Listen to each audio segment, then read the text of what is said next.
available this game, so we're not missing out on that, but I just want to see him play it. Untara will actually draw the Rumble ban this time. Huni got the Rumble ban in Game 1.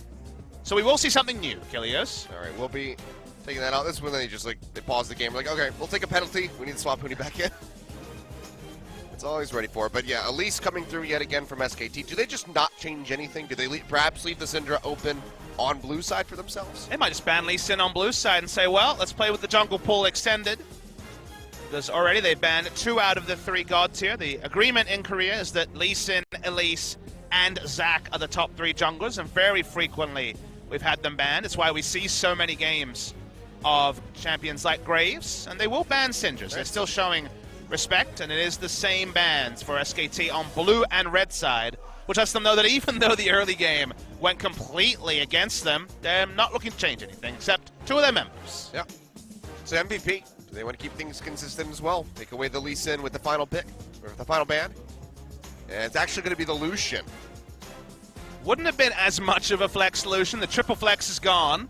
Could have just been the double flex, although Untara has played it in solo queue, I believe, on one of his accounts. He has so many. It's kind of insane how many accounts he has, Master and higher. And they'll just first pick Tahm Kench. This feels like SKT trying to force a new meta. They basically say, well, we don't want to play Thresh. Tahm Kench is good against Thresh, so whatever you got, we're fine. And they got kind of the worst possible in the Brand, who kind of slams Tahm Kench in every way apart from utility. And it didn't matter much in Game 1 as the bot lane was really not that much of a factor. MVP could have taken the Gragas, but take Graves over it. Now, you can't argue with how the early game went for Beyond, but will we see SKT play Nidalee and it not be Peanut? That's a possibility. Be surprising. Now holding off on it, the Ashe coming through for Bang, and now Faker is really just playing with my emotions with the Akali hover, but all right, not really showing their hand yet. Just the bottom lane locked in. Gragas comes through. Could be for Blank, could be for Untara. We're start of week 3, and we've actually closing in on 50% of all champions in League being played. I think the number's around 65 at the moment in Korea, so we've certainly had our share of spoils that we can't be upset when the hovers come in and aren't locked in for now, at least, as MVP had Bard banned against them as one of the champions did very well against Tahm Kench. And this time it'll be taken earlier in the draft, so the bot lane and jungle taken, so very clearly going to be a blind pick solo lane and a last pick solo lane on the side of MVP. That means that SKT might just ban away the Orianna that, sure, Ian didn't have great results on in Game 1, but that has been his blind pick mid laner when Syndra has not been available. Now, Renekton taken off the board. So MVP focusing out Untara a bit. Yeah, could be top lane Gragas, but we've seen so much more jungle Gragas that the respect is there for Blank to be on a prototypical pathing jungler like the Gragas. Ian's other blind pick mid laner was Karma, so that's why we see the Karma ban come in. Karma can take teleport, go bot lane, while Kate and Bard can wave clear in mid and Bard can roam, so just respect for the potential blind pick mid laners. We're really running out of them as MVP actually opted into banning them themselves. Maybe they'll just take a top laner and look for the counter pick on Faker with their first pick on red side. You ban away the Talia. What's the final here from SKT? Orianna still is the most obvious ban to come in, but SKT did not feel pressured to change anything in their draft, in their bans so far in the draft, so might just be happy to leave it over to Ian. And they'll ban away the Scion, so very interesting. I guess when they saw Talia, they might have kind of changed their tune and said, okay, maybe it's more likely for a top lane blind pick into a last pick mid lane counter pick, and thus the Orianna's in a different spot. Ori would be fantastic on the side of SKT. I mean, you do mention, the blind pick for Karma being there for Ian, but I wonder, the LeBlanc is available this time around, and we know that Faker likes to play the Karma into the LeBlanc. Do we see it come out from him? Has been playing it a lot in solo queue, or does he just go for the Orianna here himself? Ori really fits the comp super, super well, but it does depend on what top lane is going to be. If it's going to be something like the Fiora, then the wave clear of Orianna might be strong, even if the 5v5 isn't quite the same texture as a standard Orianna comp.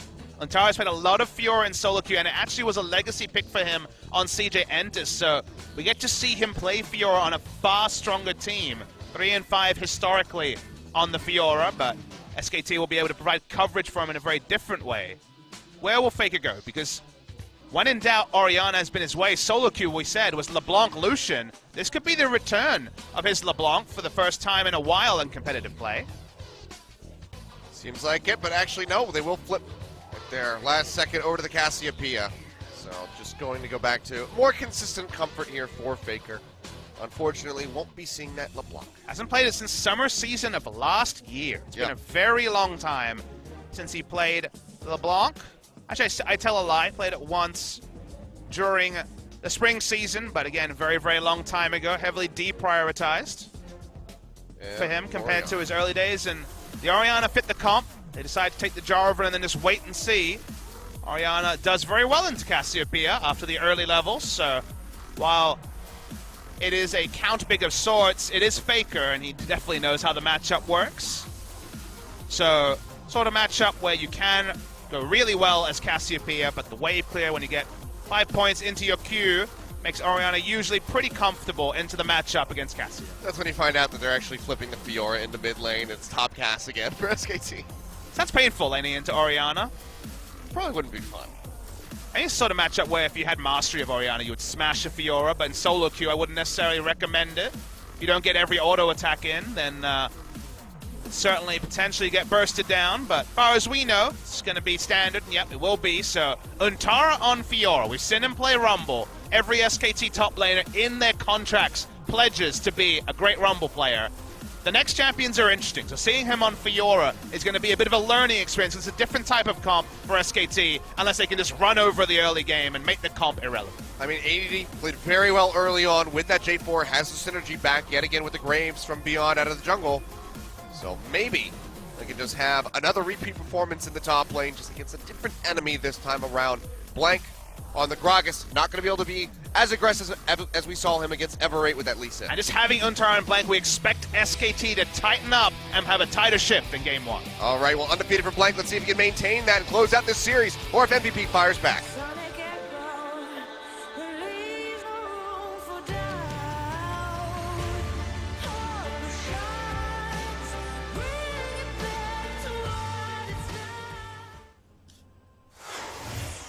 I heard your energy drink. All right, well, I might as well just finish it then. There we go. I was trying to be all sneaky about it. You were not very sneaky. That was an elephant trying to be sneaky. Whoa, Baron Nashor. He's like consumed them all, and now they're in his eyes.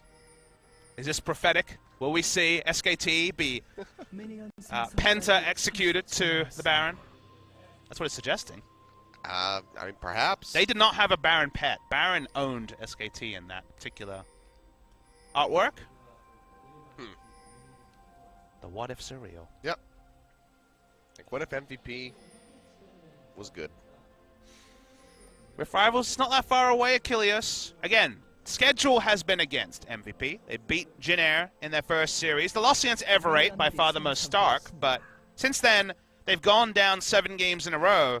Sorry, 5 games in a row, but those 5 games are Samsung, KT, and SKT. I'm being unfair for sure. So they could very well be 0-8, but only really the Everate loss sticks out as a, well, they should have done better.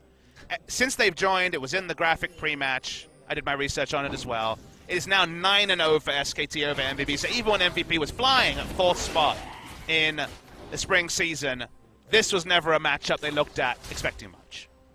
Oh, Faker pushing his way in. Wanted a ward onto the red buff. That gives a bit of coverage for Untara, so already more than Huni got in Game 1. Set up to succeed, and Ian is, well, he's experiencing true pain. We call it the Maple. I mean, we saw what Faker did to Septed in Game 2 as well. I mean, Blank ganked him at level 1. Yeah. But after that, it was still... Oh, sure. Brutal. But yes, Maple was definitely the stompiest mid lane that I've We seen saw in a someone while. go through all their corrupted potion charges and teleport back with 0 CS. Like, that was definitely a once-in-a-lifetime against a top 5 mid laner in the world in the past 3 years. Like, we're talking about a super mid laner in Maple.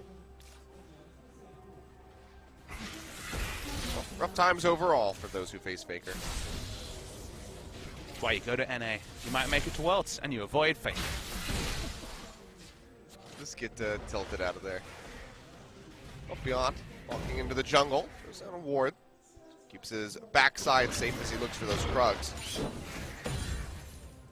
Blank, going down that way, opting to rotate up towards that top side of the map. And Beyond adapting, so because he was warded at his red buff, he's not pathing around top lane anymore.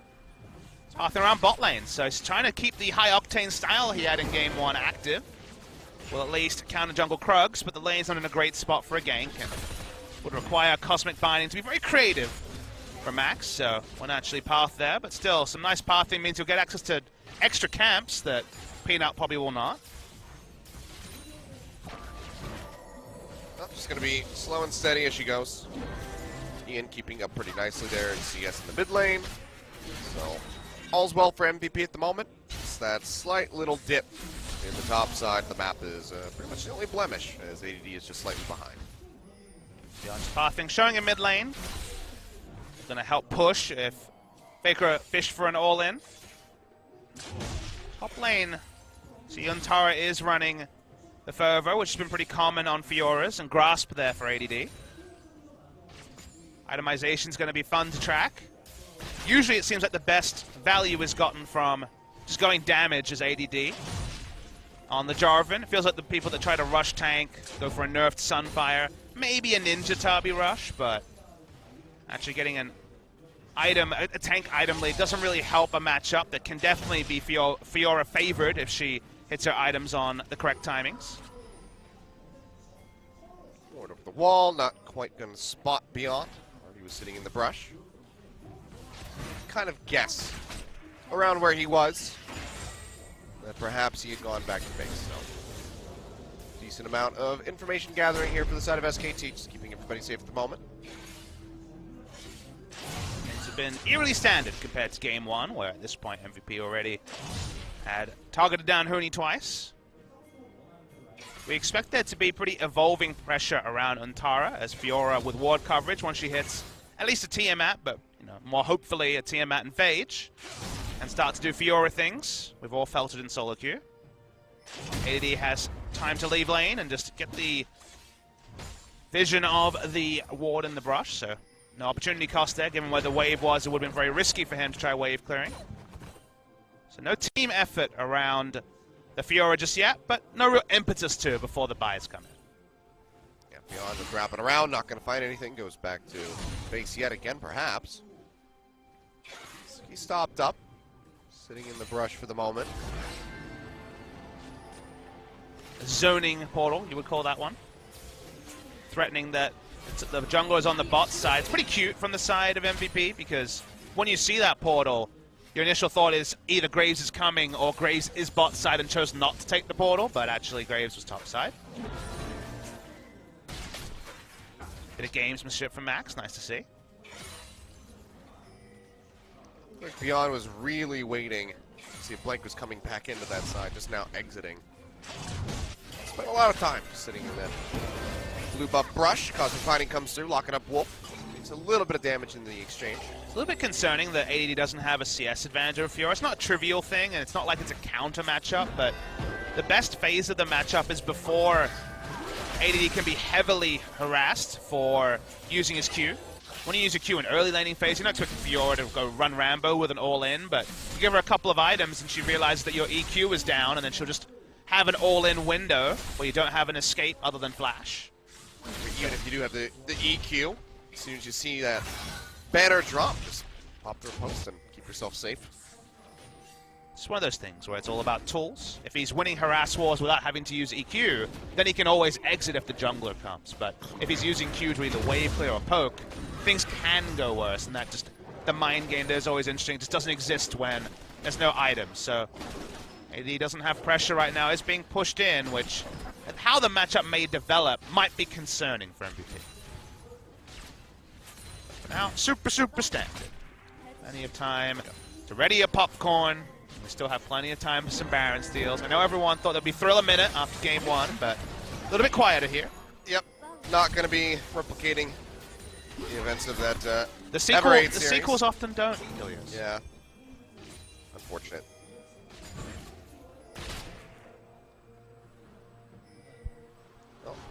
Just Slow and steady, looking for some vision here. What would you say is the greatest movie sequel of all time? Empire Strikes Back? It's a very easy answer. Godfather, maybe? I feel like those are the two, like, obvious answers. Yeah, those are definitely the big ones. Outside of that, I don't know. I might have to do some... Do you have any, like, serious Achilles' thoughts? I know you're a big movie buff, so I thought you might have a more obscure one. Toy Story 2? Some people really like that one. I was more of a Toy Story 1 fan, personally. I think I'd give it the 1, 2, 3 in that order for... Really? I'm personally a 1, 3, 2. I'm not a big fan of Toy Story. Huh. I don't know. I like that one a lot. A lot of people do. I'm sure there are people that feel very strongly about this, but just one man's opinion.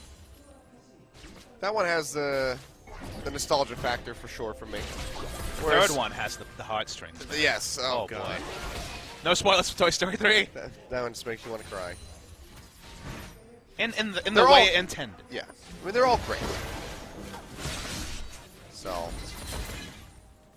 it's hard to put them in order because it's like, well, they're all so good, but I guess this. Here's a good one. What's the second best Disney animated movie sequel? The Toy Story 2 probably consensus the best. There hasn't been that many. You know, Cars 2 obviously not going to see too much. Definitely not Cars. I don't know. That show's going to go wide. Like, body slamming forward. Those at the cast. Flash away from Maha. Keep themselves safe. Probably spotted on some vision. There's wards on the Krugs and also... I didn't quite catch that, so... Could be wrong on that, but they seem to at least smell a rat in the bot lane. I'm trying to think. I honestly... How many direct-to-video movies did you watch? I was actually a pretty big fan of the second Aladdin movie. Oh, yeah. Was it like Jafar's Revenge? Yeah, Revenge of Jafar. Not bad, you know? For a straight-to-video Disney animated movie, not bad. I don't remember that one too much. What about Adventurous? I actually haven't seen that. I believe there was... Are you sure there was a sequel? There was. Wasn't there? I think there was 2 of those. This game has been glacial pace compared to Game 1, Farm, Farm, Farm. Well, if you ask me who that favors... Or Rescuers, not Adventurers. Whoops. I haven't seen the Rescuers either, so... It's been a while, but maybe there was just one. I don't really recall. Here's the all-in from Montara. Pops the ultimate, but EQ was still up from ADD, so that mind game we were speaking about still exists. Feels like this game will be largely decided by the mid-game. If SKT can set up around Untara, if he gets a solo kill on Jarvan, then any potential teamfight weaknesses compared to MVPs will go away. And even then, both teams are pretty stacked for teamfight outside of Untara being prototypically better in the split push. So it can be really fun to track this game as it develops, but for so far has just been very much incremental building blocks by both teams. All right, so there was an original back in 1977, and then Rescuers Down Under came out in '90. That's going to be Faker's Tempered caught. Fate onto Faker. Ball comes through, flashes away, Shockwave, just not fast enough. Didn't time it with the end of the Tempered Fate, so Faker gets out alive. Yeah, trade of cooldowns is still not bad from the side of MVP, so in that scenario, it's something, which given how passive the early game means, it's only a flash down on Maha and Faker at this point in the game. Even the turrets are very, very healthy. Map's starting to be divided up. So what happened here is that Maha recalled, got 2 AD items, and opted into top side because they want to take Rift Herald. His AD is kind of caught in no man's land. Throws down that Cataclysm. And he's going to be taking quite a bit of damage, tanking up here from Wolf, and First Blood gets handed over to Bang. Seemed unnecessary, given how many members were there. They've got a big lead on a minimum Achilles, and Fiora is going to be assisted by Cassiopeia in the Wave Clear Wars. Yeah, Max and Ian down to the bottom side. All right, Faker about to be up top. So just going to be a trade of damage on the turrets, but First Blood, yeah, kind of gifted over to Bang by ADD. So MVP initiated the lane swap because they wanted to get Rift Herald, because Rift Herald's super strong against Cassiopeia. They actually have a team that's resilient against Rift Herald, because we've already seen the interaction between Tempered Fate and the charge attack from the Rift Herald. But the only reason you make that swap is if you want to go with double AD, you know you're against double AD items, which I mean is the BF Sword and Pickaxe onto the Caitlyn. You know you're down a flash in the bot lane, so you have a disadvantage in the 2v2. You don't want to deal with Ash Arrow all-ins, and you want to make a practice play to get the Herald, which is very high value. Again, single target wave clear from mid lane, Fiora in the top lane. You get a lot of options if you get an early Rift Herald, so that was the reason they moved at around the 10-minute mark. But ADD did not have to be quite so exposed in the bot lane and ended up dying for no advantage gained by MVP. Lots of pings down around this bottom side of the map as Imtara goes down. This is Fiora. Max is here to back up ADD. He tries to trade back a little bit, and the rest of the squad is over at this Cloud Drake, which they are taking away. Will get spotted out right at the end. They should be able to finish this one off. Despite not even required. Infernal for the second. Okay, an engage is coming. This Voyage comes through. Yeah, they're trying to cut off ADD. Q is down until now. Okay, it's up. They get out of here alive. Imtara starting to pinch forward, trying to cut him off as best as possible, but ADD likely just to go over the wall into the Doesn't know if he's engaging or running. That's going to be explosive guys out from Blankets, locked up in the Cosmic Binding, and he goes down. Max actually finds the kill, and ADD is still just giving Imtara the runaround. Might be able to make it out of here with his life. Dash forward from Imtara, trying to finish him off. Tempered Fate comes through. Has the repulse to keep himself safe. Cataclysm comes down. Flagon drags out. Can he make it out, though? Bang. Trying to push forward, trying to get an angle, but it's just a bit too dangerous for him. Instead, they will be able to take down Beyond. Get a lot of damage in onto Max. Almost find 2-3 kills there for SKT, but ADD bought them so much time. It's a really interesting team fight because ADD was caught between re-engaging with the flag and drag and using it defensively. Knew that if he used it in either direction, SKT could potentially win a team fight when he hard committed, but during all the commotion, MVP picked up the first kill. ADD lived for a long time, never went down till by the end where he didn't die anyway, but in the meantime, Beyond, someone had to get caught. Bang could have looked for an aggressive flash at many different moments, never used it, so just went for the safest possible play. Still has that summoner lead, and that could be big because we see MVP returning bot lane with no summoners on either of the supports on either side. Yeah, and the turret very close to going down, so one more pick here for SKT. Good, a very well lead to that first brick, coming through and extending that lead even further. Well, it's about 1.6 thousand up for SK Telecom T1. Rift Herald just dissipates with no one picking it up. The winner is SKT, I would say, in that regard. It feels like their comp can be undone by Rift Herald, more than that of MVP. So for now, 15 minutes in, the window to take it's closing, and SKT have a control ward on the top side and also complete vision of it.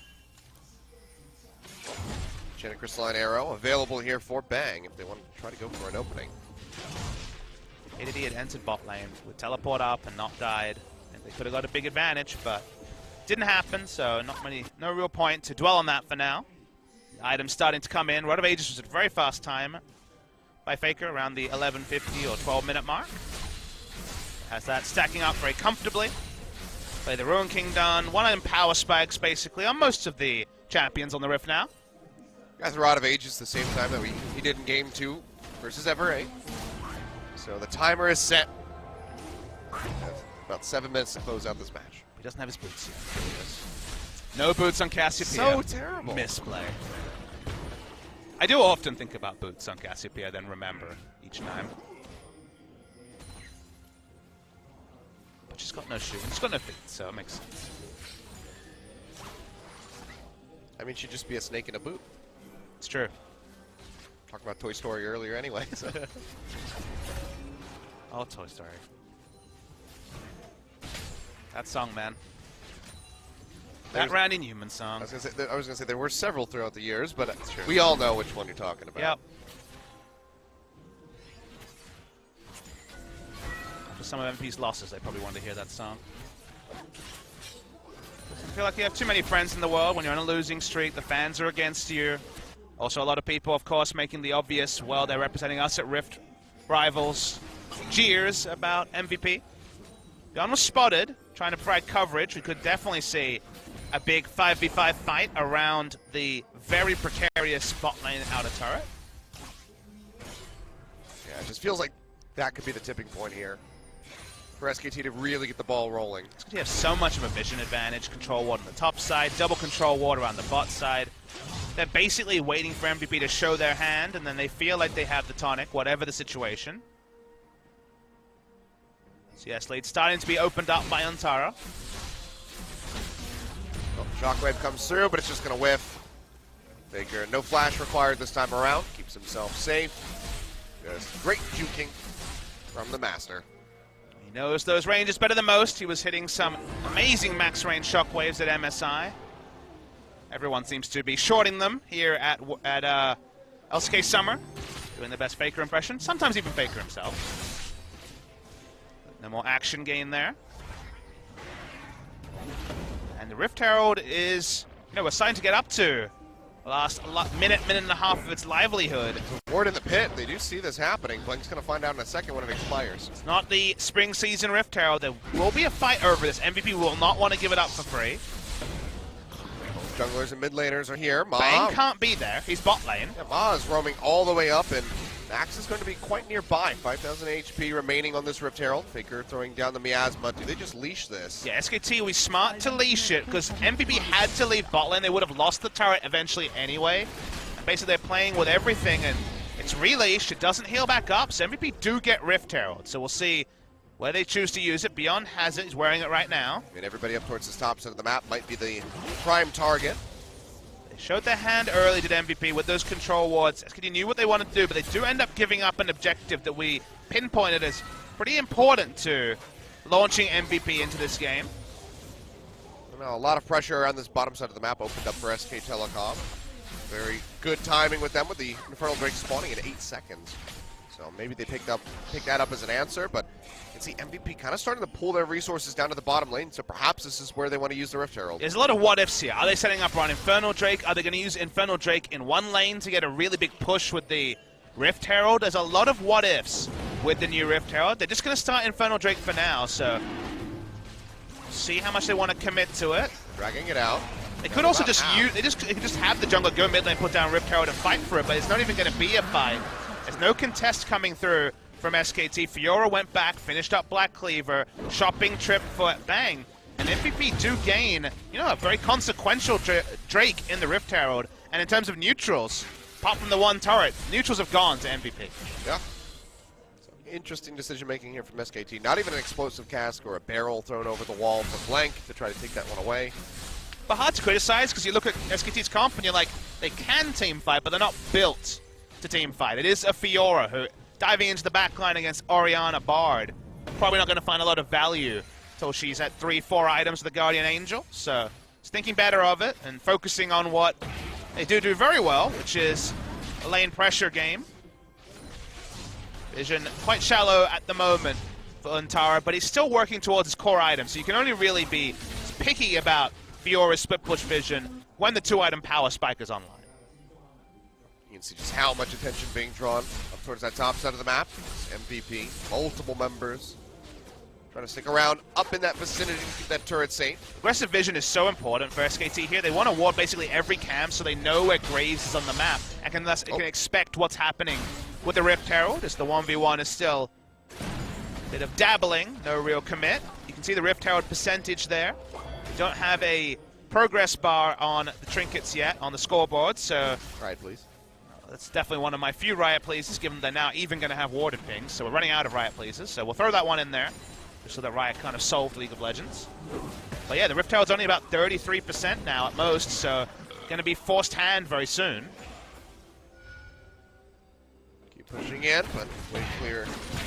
Aplenty from the side of MVP, so keeping that turret safe continuously. Don't want to give another one over to SK Telecom. Gold lead hasn't grown too much for them. 2.5, 2.6 thousand gold at the moment. The funny thing about this game is this is a coma game. This is very controlled. SKT not taking any risks. It's kind of the antithesis of Game 1 in many ways. Can you list all the things that had happened in Game 1 by 22 minutes? We'd probably run out.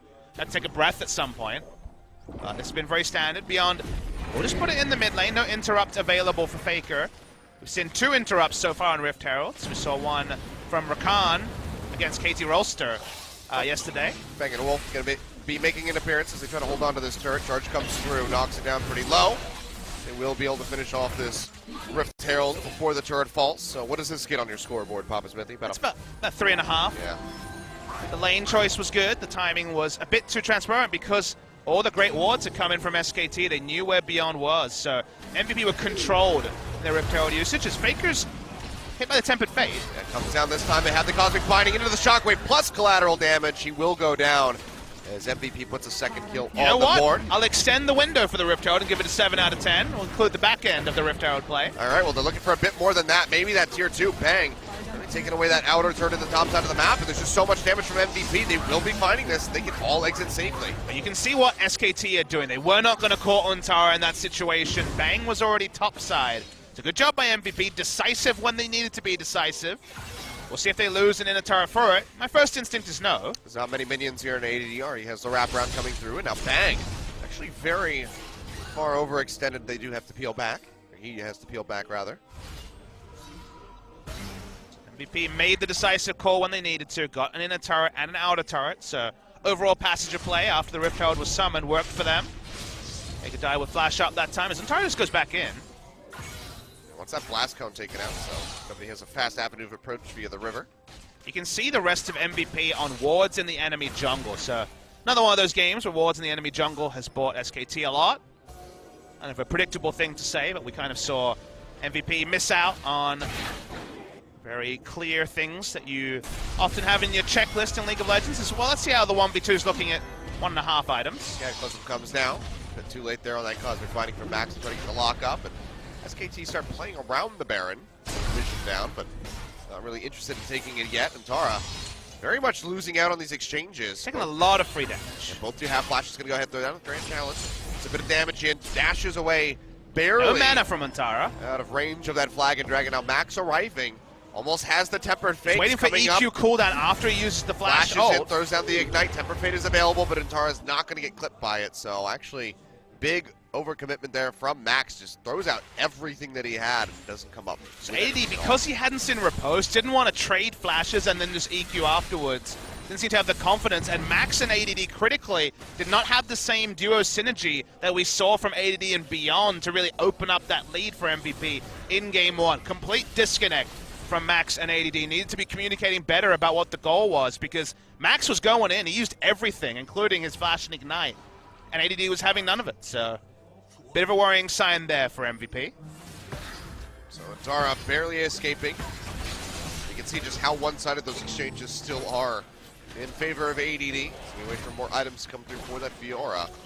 Close to Ravenous Hydra, so will not be the tankier route from Untara this time. Thinks he wants to go 3 items with a Guardian Angel and be fine.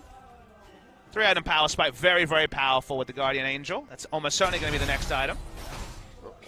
Take another look at that as they just keep duking it out. He's got mana this time. He's getting those weaknesses as well.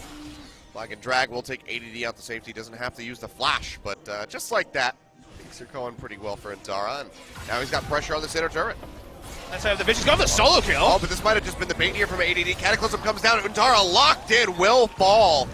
Very nicely done. ADD having faith in his team to collapse, but SKT on the other side of the map, Wolf and Faker start to try to duo this out. Blank now arriving, can take up the Baron, but they will peel back. It seemed like he got the call to go for an all-in while his team tried to sneak Baron as he isn't engaged. That's the body slam, but the explosive cask is just going to do nothing but knock them away, so no Beyond isolation on Maha. Yeah, they do get the flash away. Looked like a double, but it wasn't necessary for Maha, was able to net out. Beyond did have to flash, so still something. It looked comical from Untara, but he wanted to make a play and have his team take Baron. Now Baron's once again on the menu, but this time it's MVP. We've seen this before. This time it's Blank, though. I mean, it's 10 seconds on the clock here, and Titans have the TP available, but the Baron's going to go low. Tempered Fate comes out, locks up Blank, which means Beyond can get it. They take the magical journey out to safety, and they find some kills on the escape. Looking for Max. Cosmic Fighting comes in, not going to find a stun. He will go down. But it seems like SKT might not get more than that. Invisible Voyage comes through, and immediately they just rip right through Bang. Wolf going low, ace in the hole. He's going to have to flash to the other side of Blank to keep himself alive. That's a bit too risky. They will find a tier 1 turret in the mid lane. But Baron over to MVP, and they're keeping this game close. Yeah, super interesting passage of play. I actually thought that was a really good force on the Baron from MVP. And even though it was so obvious and transparent, SKT had full information. The reason you do that is that SKT already showed their hand with a turret dive while Untara had teleport up. They knew they would be to split across the map. ADD wouldn't be able to stand up to the Fiora. So the thought process was, let's make it happen here. Trust on the ultimate from Max, and this is the only spot we're going to get Baron realistically in the next 15 minutes. They get the Baron, they largely get out. Only their support is given up. So when it comes to Baron forces, specifically around a team like MVP who have mismanaged Baron before, this is great, and the Tempered Fate is beautiful. Yeah, really solid by Max. I've been finding Bang and Blank getting rid of that Smite, getting rid of that damage from the Ashe. As far as I understand, the interaction with Smite is that you can always use it unless you're suppressed. So the fact that he was altered out of range of Smite was probably actually pretty important. I'm not 100% clear how Stasis interacts there, but my first thought is the Smite would still have been available since it's not a suppression effect. Regardless, well done by Max, out of range. Yeah, I'm not sure. In that situation. I feel like you can't. You can Smite under anything other than suppress. Okay. Is how it's always been explained. The Stasis effect is kind of an interesting one. I'm sure someone can correct us, please do. But regardless, he was in Stasis out of the AoE anyway, so Smite wasn't in range. Well, nicely played by MVP all the same. By themselves, just about tied in gold versus SKT. But now they have to use that Baron. They have to, just like in game one where they had to use their early lead, they need to force SKT to group as 5, which with teleport down is perhaps more the percentage play for SKT, but this is where MVP need to be a death ball. They need to make something happen. They have Jarvan with flash up and Orianna sitting at 3 items. It's time to go. You know, we're absolutely jamming the foot on the accelerator. They just play side lanes, and AD crucially doesn't even have the Baron bluff himself. They will not get anywhere near the big advantage they needed to justify how much they put into taking the Baron. For now, getting those waves prepped in the bottom and top sides of the map, and sweeping through the jungle of SKT on this lower half. So maybe looking for a pick if Max can set something up. Does have the Tempered Fate ready to go yet again. Flash down on the Gragas, also down on Tahm Kench. Tahm Kench would be a great target to pick up first. Playing as a solid unit here is MVP, not looking to get picked off one at a time. As I say that, Beyond. Nice from the Rift Arrow, but it's still away the red. It does take this out. Waiting for the minion wave to be brought up. So far, so good from ADD. Dark minion starting to come through. He has been thrown down by Faker, but you can see SKT just have to concede this turret. They have their other minion waves in good spots, so they're not getting pressured across the map. Next Drake is a good spawn the side of MVP, but still a whiles away. Having pressure in this jungle will largely be cleared out now that the duo clearing mission of Blank and Wolf can happen. And there's no reason for MVP to be here, because why would SKT push out there? Yeah. There's no objective. Dragons, not for a while, but they're actually going to be sticking around. They're looking for Faker. Advantage Veil getting pop, flashes away. Cataclysm coming down now, locked into the pit. They knock him back in with the shockwave. Wolf unable to get close enough for the Devour, and now MVP with that Cassiopeia taken out. Yeah, the first brush was too conservative, the second one much better, and they want more here to MVP. Going to be looking for the in-hand. That's going to be Explosive Cast coming through as Beyond gets knocked in. Wolf going low, pops a great held shield, but there's just not much left of him. He will go down. Collateral damage from Beyond takes him out. Now the inhibitor line is going to be broken by MVP. Untara not even able to continue the split push. Bang, nor himself in the mid lane. Will be recalling. Untara will continue as he cancels that one out, seeing MVP retreat. But an inner turret, all that SKT can get picked up after losing 2 members of their squad and an inhibitor. Yeah, really nicely decisive play coming through from MVP. Sort of thing we didn't see in game 1. Caused them to lag behind. All SKT can do is pick up an inner turret, which is not in any way going to be of similar value. Stuff from MVP. They drafted to engage. They engaged when they needed to. Faker moved up too fast. Maha cute. Opening up with the ultimate there. Spell shield was down. Engage was pretty straightforward. Now MVP once again have the lead in this game. Their comp is also more straightforward to pull off than SKT's. So we'll see if they can find a way to come back in this series. Because again, it'll be a first game win over SKT in their history since forming back in Challenger. Not including the spiritual successor days of Samsung, when they were the MVP organization way back when. Gets a bit awkward there, given that Samsung is the old MVP and MVP is just the new MVP. No correlation. Even then, it's kind of tenuous for the Samsung team, right? Because they lost all their players. Just a headache. I still have trouble calling the Rocks Tigers the Rocks Tigers. Yeah. one feels bad. They're playing our second series. Hooray! Wait, are they? No. It's even better. It's Tomorrow. BBQ. Tomorrow, though. They're playing. Yeah, we get BBQ today. Sorry, I forgot. It's Everett BBQ. Alright, MVP pushing up. It's going to be amazing. I can't wait to get done with this boring game so we get to that exciting series. Well, we might have excitement soon. Even have 3 games if MVP can continue to play smart. This time Tempered Fate's well disengaged by SKT. Yeah, not going to find anything off that, but the turret still will be taken down. MVP just able to brute force it. They ping out Antara on a ward. Infernal Drake spawning in 10 seconds, but Baron and Infernal both spawning around similar times. MVP, I want both. They're not even going to be willing to give up an Infernal Drake here to SKT. Looks like they might start with the easy objective, even though a lot of their vision is placed around Baron. I mean, they're just tiptoeing back and forth in the mid lane, saying, like, okay, as soon as you go over to that dragon, we're starting up the Baron, and you know how quickly we're going to be able to take this. Feels like SKT's trying to come down a corridor, and MVP is saying, are you going to go left, are you going to go right? Which way are you going? Well, they decided to go right, this time with the Baron started. The Ash Arrow comes through, does lock up ADD and Antara, getting ready to TP in. 2,000. Going low, Blank, can he make it into the pit this time? Body slams in, the spike comes through way too early, gets taken by Beyond in the end. 1 kill picked up as Ian does go down. They pursue forward.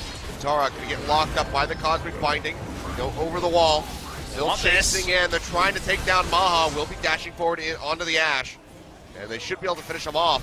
But now the base, they're going to have to go back because that is under siege. Super Creeps pushing into the bottom side, looking to take out that first Nexus turret. Yeah, so Baron buff is claimed by MVP. Only 2 people died. As you mentioned, Achilleo, it's a crucial factor that someone has to defend. So they can't really take multiple objectives against the run. For now, they're actually just giving up the base. The minions are leashing between 2, and Tara, only one to return, doesn't have teleport up. Bang may get SKT and Infernal Drake. He's looking for even then, Beyond's here. He's going to get spotted. Yeah, Beyond is nearby. Blank should be able to take this one away. There we go. We see the smite come down as they start chasing in. Beyond goes low, but there's no Abyssal Voyage there from Wolf to pursue any further. Smite up. Quick draws over the wall to keep himself safe. We should get a Still replay. 3 buffs of that Baron. We should get a replay of the Baron. The smite looked hilariously early, but I don't think that was just an epic fail. I think it was one of those mind games. We've seen so many interesting Baron takes where teams will just wait and then instant DPS it down, or DPS it down at a random number, not just at a 2,000, for example. So while it's easy just to say lol blank, and maybe he deserves that, he just thought that was his best chance to pick up a smite and ended up being super off, Beyond picking it up instead. Play continues to be very MVP focused here, as given all the advantages they've been able to get grouped, SKT's plan of split push with Antara has been thwarted for the last 15 minutes or so, where it's been a relevant game plan. Yeah. It's not been going well. Fortunately for SKT, don't lose those Nexus turrets, but they're still dangerously low, so Antara's going to have to take blue to that bottom side of the map for a while. Doesn't have teleport still, so it still is 4v5 at best for SKT. Seems like he's going to go ahead and start cutting away from the minion wave. We'll be pushing in, and actually it's going to be the inhibitor respawning now at the bottom side of the map, but another one may be taken up top as that turret just goes down very swiftly, and MVP fiercely pushing forward. ADD. Yours in the back line. That flag into Antara, yeah. Fight time. Shooting in from the back. Once the cast comes through, it's just knocking away the Graves and that Bard. When the explosive cast is down, and also the Ash Arrow is down, suddenly things get a lot more complicated for SKT. Antara still cheating around the side. Just trying to keep MVP's focus on him. Guardian Angels on MVP. One is super tanky to how big this Fiora is, but oh, it's already sorry. The Nexus, sorry, the inhibitor, Nexus turret, inhibitor is very, very low. It will be taken out. Get it in the end, and MVP, yeah, they're just going to be happy with that one. No overstay from MVP. We'll have to set up to find a way to take down the bot lane inhibitor, which is respawned. Baker walks up. He's been caught a couple of times. Yeah, he's got to be careful here, even with the Banshee's Veil. It's very easy to get popped, just like that. Standard comes down. He is vulnerable. And now MVP looking to complete this one. I mean, every time Antara shows, they know he doesn't have teleport, so they're so safe to walk up. On the backside of the fight now. Engage tool not up yet from Ash. Gragas ult is up. Still needs to be perfectly placed here from Blank. MVP smell and engage. Still hasn't started. They're going to pop in ADD. Can he make it over to the portal? Yes, he can. Takes a magical journey out. Dar will be jumping in on the Max. And he pick his golden, Throws apparently. down the redemption. That's going to be the Tempered Fate coming Oh, through. misses Max. from Orianna. Yeah. Will still die. Yeah, Shero. How much does Faker want this? He wants to launch! Flashes in. That's going to be redemption coming down. Maha picked off right off the bat. ADD flag and dragging out of the Cataclysm, keeping multiple members locked in, but still in such a bad spot. Takes the blast cone over the wall, but it seems like it's just a matter of time for SKT to be able to take him out. He's going to go bot lane. He wants to try and run towards the inhibitor. That's where he wants to attack. Clearly, he's not going to be able to pick that one up. Will be chased down from Antara. Big engage from SKT. Faker happy to flash in on the Cassio. This is hilarious. ADD is just so very annoying on the J4 at the moment. Blank will be coming nearby and just try to pinch him in. He's wasting a lot of time. I mean, this could be time that SKT is split pushing, but they have to be worried if they leave him alone, he'll be taking that inhibitor. And because the Baron or the Drake is not spawning soon, the fact that he's dead for 50 more seconds while there's 4 people up isn't even relevant. It's not going to force a 5v4. When he respawns, he has teleport up, so I think it was actually expertly done and had to be responded to by Antara. And look how annoying that it's going to be in the mid lane. Like, Zhang can't even get a push going. SKT are not the sort of team to let 3 inhibitors die in front of their faces without engaging. So they go for this big play. Any pick is golden, and the hula hoop on the ultimate here, because of the riposte coming through, means Orianna ult is down, Abyssal Voyage is spawned, and Faker says, yep, I'm a man, flashes in for the miasma, and it turns in as huge damage at this point, obviously. They end up getting 4 for 0 over the course of this, as ADD lives for another 1 minute of game time, which is a long time, 60 seconds. But they don't get any more, and all SKT can say is, well, you know, we know that some tools will be down from MVP, but it's not that many. You think of that fight and you're like, well, they must have got flashes. If you look, Orianna has flash, Caitlyn has flash. The next ult or initiation from SKT needs to be on point because of where MVP is in the game. And there still is plenty of tools for MVP to try and turn around. I mean, even ADD has his flash available, so was not required to keep himself alive for that long. So very impressively done. SKT keep a lead, but at this point, it just really doesn't matter for much. Fortunately, Antara does have the TP, so can be a threat in the side lanes. Flag and drag comes through, Tempered Fate thrown down. They find Faker. Can he get out of here alive? No flash available. The Devourer is there from Wolf as Blank goes forward. Gets the explosive cast coming down, and out Antara joining in the fray. Flag and drag through with the Cataclysm thrown in. Just locking up Wolf and Blank for as long as possible. No one going to die. Flashes used out there, summoner spells used on both sides. They have to back away also. SKT have to deal with super minions pushing in bot lane. They got the TP. It's what they got, which is still something to speak of. They only had to use the flash on Ian. So Orianna certainly will be a little bit more tenuous in the next fight, but you can see big objective spawning in 20 seconds. SKT need to play pretty specifically now, because otherwise Baron will be a free objective for MVP with Antara still, what, 4 minutes away from having his teleport in bot lane.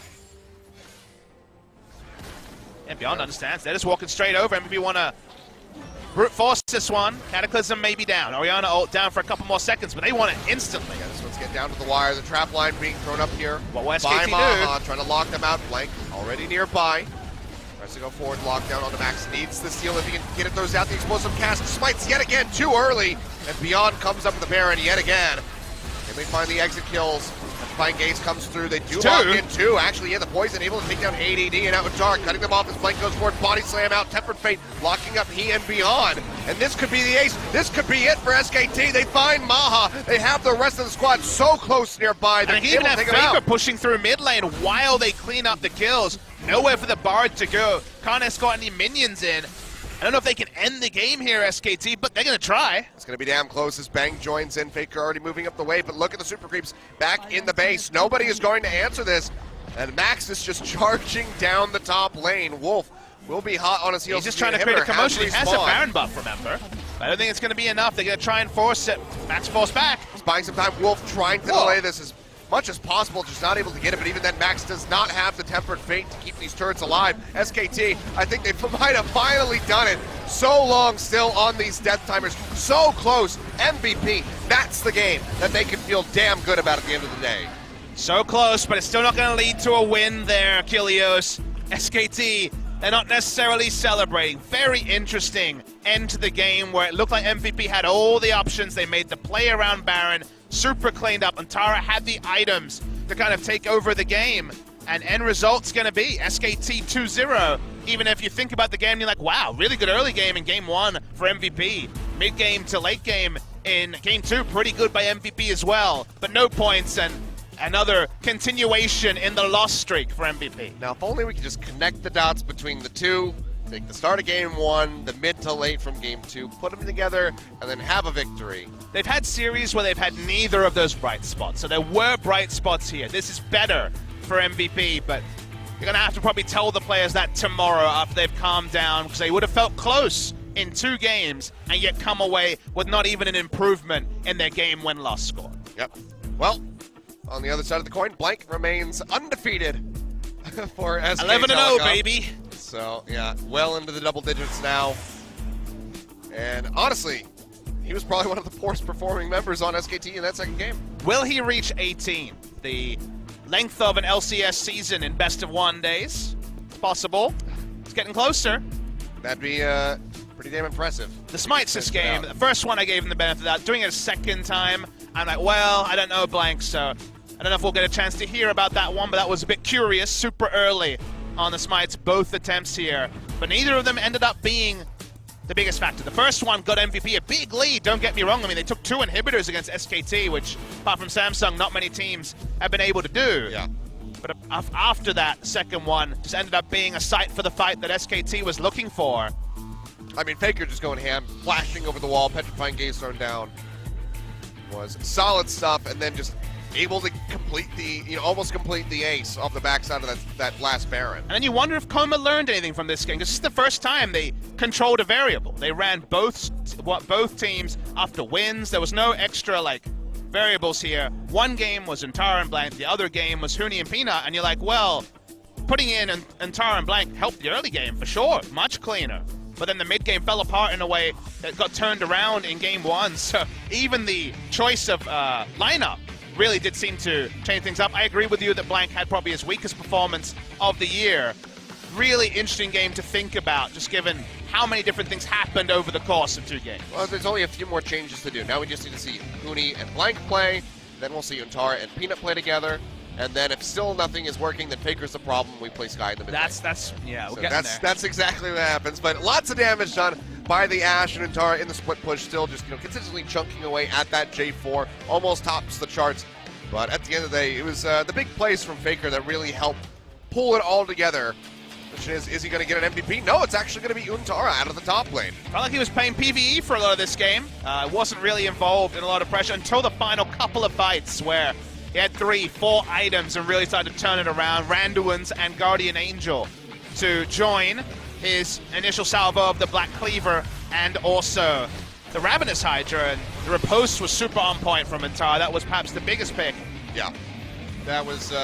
Those were excellent from him throughout the duration. But I can't tell. We'll see a highlight reel of riposte from him. But I mean, getting Fiora to do things in the mid game is really where it vindicates the Fiora being a pick, and it seemed to really hurt SKT more than it helped it. They went on to win, sure, but if you ask me, do SKT look like a team that really wants to play Fiora comps, I still wouldn't have a great answer for you after this game. Need more data points. Antara on his own, very clean mechanics. In general, his team fighting on Fiora, which is not a trivial thing, was very good as well. But I think jury's still out on the Fiora pick for SKT. Yeah, I mean, for the longest time, MVP were playing phenomenally around it, drawing out the TP. There was not that side lane that pressure. last fight, there was no teleport on the Fiora, remember? She had to book her way over at the Baron Force. So they did a lot of things right around the Fiora, and then Fiora did Fiora things. This was probably the big moment to me where Faker flashed in with Miasma as the Abyssal Voyage came in. I thought the Abyssal Voyages from Wolf were very good this game. Except for maybe the one that delivered Bang to his death. You know, that was probably the only one. You that use globals so with a mate a couple of times. One of them's bound to go badly. It's just it's just an inevitability. I'm looking forward to the cleanup after the series where both Blank and Peanut are pleading their case to play for the next game. And Peanut came out, well, my smite was good, and what's Blank going to say, right? That's true. If nothing else, Peanut can come up with the steals. Fun series. Really interesting. Bizarre points. MVP looking better than you would ever hope for, but not even picking up a game win, so Yeah, really interesting stuff. Oh, well. Well, we're going to go ahead, throw over to Joel for a translation for our MVP interview. It's Faker and Untara this time around, so Joel, take it away. Thank you very much, guys. This is Joel with your interview translations, and we are here with SK Telecom picking up a 2-0 victory against. And we have our interview with Faker and Untara with the interview, and we haven't seen Faker in the interview for a long time, but we are here with him once again. Yeah, it's been such a long time that I've been here, but it feels good that I've been here.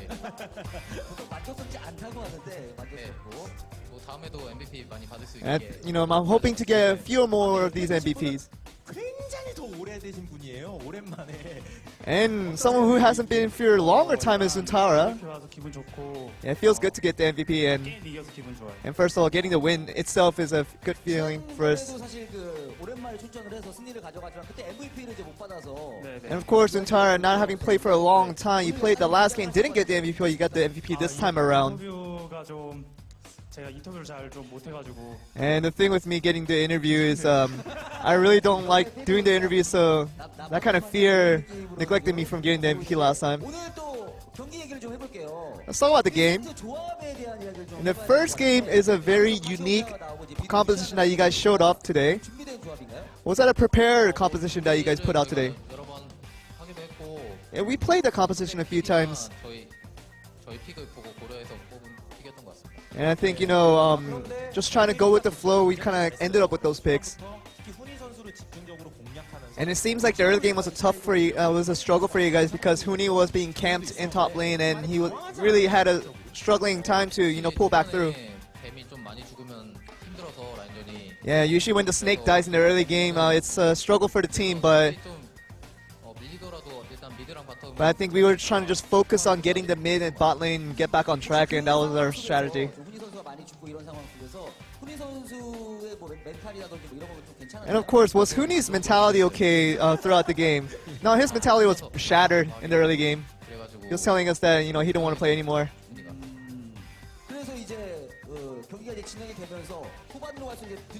So of course, getting to the mid to the late game, you guys really pulled back through with some of your key plays.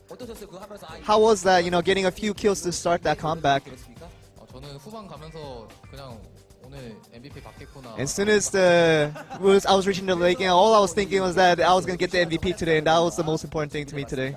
We have a video clip to show some of that play. Very aggressive initiate towards the Orianna. Yeah, I think due to the time catch, we barely caught the Orianna here. Do you guys call out the plays when you know that you got the kill? You know, I knew that I was gonna get the kill, but I didn't say it out loud. I was pretty 100% sure that I was gonna get the kill. Yeah, because Tom Kench came over, that's the reason I was able to get the kill. And getting the first win in the series and moving on to the second game, you guys had the substitutes on both sides. You know, I think ever since we got the Baron on the first game, Coach told us to Coach told both of us to come in. And of course, as soon as I got the call, did you think of the Fiora right away? No, I think it was more due to composition. During the pick ban phase where, you know, we had to look at the opposition's composition, and we thought that Fiora would have been a good pick there. And second game was a tough game for you guys as well, and especially in the mid game when you guys turned over the advantage. You know, even though we were behind, we thought of this as just another scrim, and we just kind of took it easy and just hope for our plays to come through. What is the Untara strength, Faker, that you can think of? And Untara's strength is that, you know, no matter how hard of a time he is having, he doesn't complain, and that's the biggest strength of him. So even if top laner and the jungler goes to destroy his turret, he just says, you know, our turret's broken, but he doesn't say anything after that.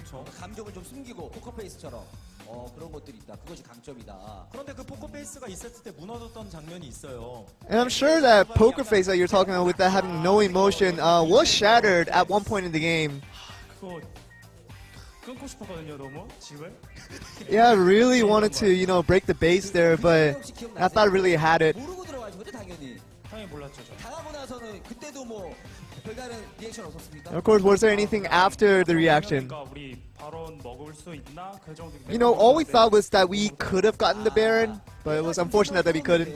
지금 바로 먹을 수 있어야 되는 거 아니야? 약간 이런 느낌으로 했지만 아쉽게도 그러지 못했다. 아 그래서 또 오늘 뱀픽에서 눈에 띄었던 게 SKT가 탐켄치를 And the ban pick phase is a very interesting part for SK Telecom that we saw you guys prioritizing the Tom Kench. But how does that contribute to your team? 제가 1경기 때 탐켄치가 워낙 잘 나왔다고 생각해서 We thought that, you know, getting the Tom Kench at game 1 was a crucial thing for us, and for a team like us that, you know, Tom Kench and having a good player control the Tom Kench is a big contribution to our team. 그래서 또 2세트 승리를 가져가셨는데 최근에 또 이 스킨에 대한 이야기를 뭐 지난 And of course, we had a discussion about the skins of SK Telecom 새로 나왔잖아요. with the new set of skins coming out. 만족은 하시나요? Are you satisfied with the skin? 스킨 퀄리티가 전체적으로 굉장히 멋있어요. I think the skin quality, just the overall quality, has risen this year, and I'm very happy with the quality of it. 그때 찍으면서 이렇게 찍으면 굉장히 멋있겠다 하고. And of course, with the recalling scene that, you know, we kind of discussed over, you know, how we kind of wanted it, and I like how they implemented that to the actual skin. 이번에 또 우승해서 또 한번 Of course, you know, these guys can win it again and get another skin for this year. 페이크 선수 뭐 제가 Isn't that right, Faker? 멋있게 요청했으면 됐던 거라서. You know, I think it was a situation where I could have just asked for a better skin, so I don't have any greed over that. 그렇습니다. 자 어쨌든 뭐 개막전 이제 첫 번째 매치에서 1패 이후에 지금 오늘 So ever since the first loss in the opening day, you guys are consistently winning and not letting the match down. 또 평일임에도 불구하고 많은 팬분들이 And you have a lot of fans here watching from the stage, even though it's the weekday, but you like to say anything to fans. 경기력이 저는 모든 경기력도 썩 좋진 않았다고 생각해요. I feel like, you know, my personal gameplays and my performance wasn't been up to par lately, and 그런 과정에서 I feel like, you know, the fan support that I get, you know, along with the team, it really helps us a lot, and it really allows us to perform better, so we thank you all. 좀 마지막으로 팬분들께 And of course, Untara, you can say a word to your fans as well. 입을 딱 벌리고 계시더라고요. 나올 때마다 좋은 경기력 보여드릴 테니까. You know, every time I do make an appearance, I'll try to put on my best performance, so keep an eye out on me. Thank you very much. So that seems to be the end of the interview. Back over to you guys. Thank you very much, Joel. So, oh, nice. They let Untara say something to the fans as well. Not just Faker hogging it all up. Played well in game 2, even if I don't know if I fully agree with MVP. SKT 2-0 winners over the awkwardly named MVP for this particular transition.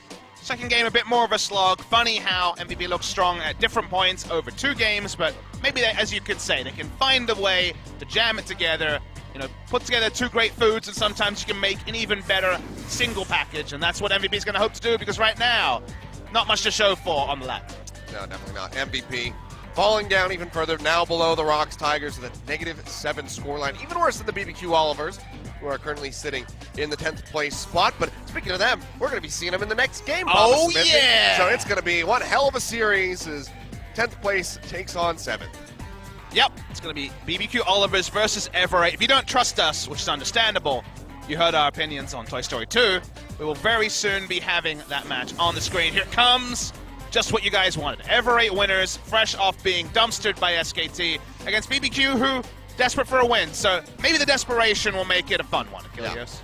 And maybe we'll just end up talking a bit more about Toy Story 2 perhaps during this series. Depends on how much action. And you know what? We can actually watch maybe 40 to 45 minutes of it before the series even starts. That's true. Because guess what, guys? It's 7:09 Korean time, which means that we will not be going live with picks and bans for about 51 minutes. Probably not going live with the show for about 41 minutes. So bit of downtime till the action-packed second series comes online. Yeah, so if you want to have an opinion on Toy Story 2, go ahead, start it up. I think you 2 times speed. You'll probably get about 2/3 of the way. 2 times 1/3 speed. of the way. Maybe go through it. fast. Yeah, you can do Go that as fast, well. Sonic style. All right, Sonic style. We'll be back in about 41 minutes, as Papa Smithy says, so we'll see you then.